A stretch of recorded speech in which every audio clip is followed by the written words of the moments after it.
হেই, good morning. আমি Cynthia Sweden থেকে। আজকে আমরা সকলে খুব তাড়াতাড়ি ঘুম থেকে উঠে গেছি, কারণ আজকে সকলের মধ্যে একটা এক্সাইটমেন্ট। তার কারণ হলো, কালকে রাত্রি থেকে এমন একটা জিনিস হচ্ছে যার জন্য আমরা সবাই সবাই খুব খুশি। আজকে আমরা আমাদের এই কারণটা তোমাদেরকে দেখাচ্ছি। চলো, এই দেখো সকালের ভিউ, এই বছরের প্রথম বরফ পড়ার ভিউ। এত সুন্দর লাগছে না, আমাদের মধ্যে যেন আছে একটা অন্যরকম এনার্জি। সকালবেলা এরকম সাদা সাদা বরফের চাদরে মোড়া এই বড় উঠানটা দেখতে এত ভালো লাগছে। দাঁড়াও, একটু জানলা খুলে দেখাই। ওরে বাবা রে, এত ঠান্ডা! আর দেখো জানলার এই পাশে কি সুন্দর একটা লেয়ার তৈরি হয়েছে বরফের। সারা রাত স্নোফল হবার ফল হচ্ছে এই, চারিদিকে শুধু সাদা আর সাদা। আজ সবার মনে একটা অন্যরকম আনন্দ। তাই আজকে সকাল সকাল ভেবেছি জয়কে নিয়ে মেয়েকে স্কুলে দিতে যাব। প্রতিদিন একা একা যাই, আর ওর জন্য যেহেতু একটু খেতে ভালোবাসে, তাই একটু সকাল সকাল চিকেন স্যুপ বানাবো, যেটা জয়ের খুব ফেভারিট। চিকেনটাকে কালকেই নর্মাল ফ্রিজে রেখে দিয়েছিলাম। বাটার দিয়ে দিলাম সব কাটা কুচো সবজি, দিয়ে দিলাম ডাল আর চিকেনটা।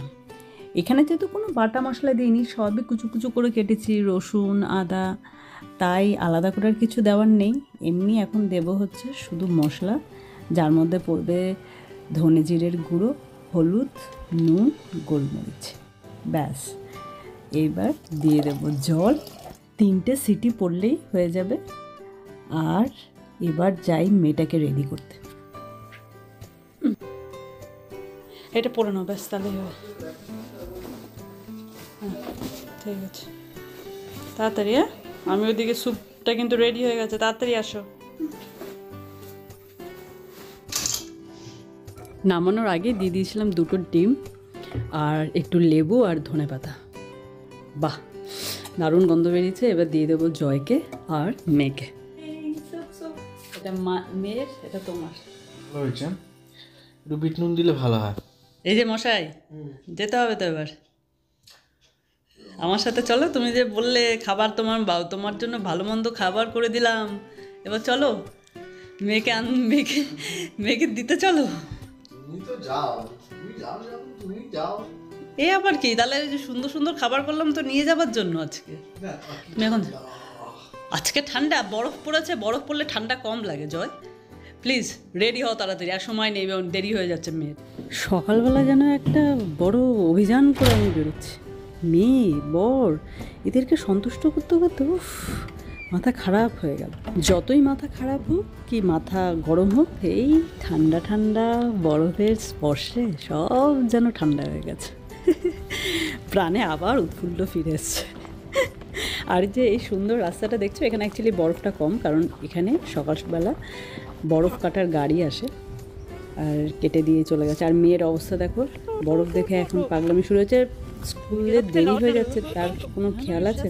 এদের অবশ্য স্কুলে ড্রায়ারটা আছে বলে আমাদের একটু চিন্তামুক্ত, কারণ কিছু ভিজে গেলে এদের স্কুল কর্তৃপক্ষরাই দেখে ওটাকে ড্রায়ারে দিয়ে দেয়, আর ওটা শুকিয়ে যায়, আমাদের কোনো টেনশন নিতে হয় না। আর এত সুন্দর পরিবেশ, সাদা আর কালো। আর দেখো গাছের একেবারে খাজে খাজে সব বরফ আটকে আছে, দেখেছো কত সুন্দর লাগছে। কোনো গাছে তো পাতা নেই, কিন্তু এই গাছটায় পাতা আছে বলে ভালো করে বোঝা যাচ্ছে যে কত জোরে হাওয়া হচ্ছে। হাওয়ার জন্য এই নিচে যে বরফগুলো উড়ে উড়ে বেড়াচ্ছে, চোখে মুখে উঠে আসছে। বাইরে কেউ নেই, এটা কিন্তু ওদের স্কুল এরিয়ায়। আর আমরা একটু ঘুরে ঘুরেই বাড়ি ফিরছি বলতে পারো।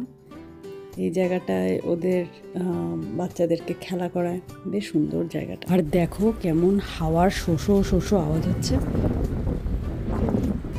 আজকে আমার সঙ্গী, আসো। কি হলো?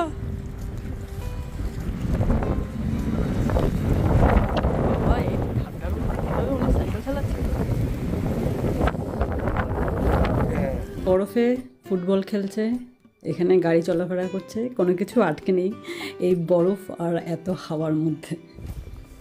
পায়ের অবস্থা দেখো, পা ডুবে যাচ্ছে। এই বরফ পড়েছে বলে শুধু আমরা খুশি না, এখানকার পশু পাখিগুলোও খুশি। দাঁড়াও দেখাচ্ছি তার একটা নিদর্শন আমাদের চোখের সামনে। এত খুশি হয়েছে এই কুকুরটা, কি করবে দিশা করতে পারছে না। He is very happy. কি আনন্দ পেয়েছে।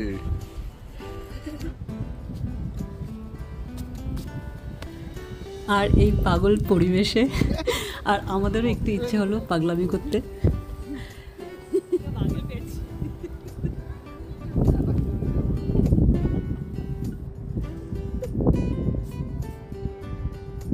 তো আজকের জন্য টাটা, পরের দিন আবার আর একটা ভিডিও নিয়ে তোমাদের সাথে কথা বলতে চলে আসবো।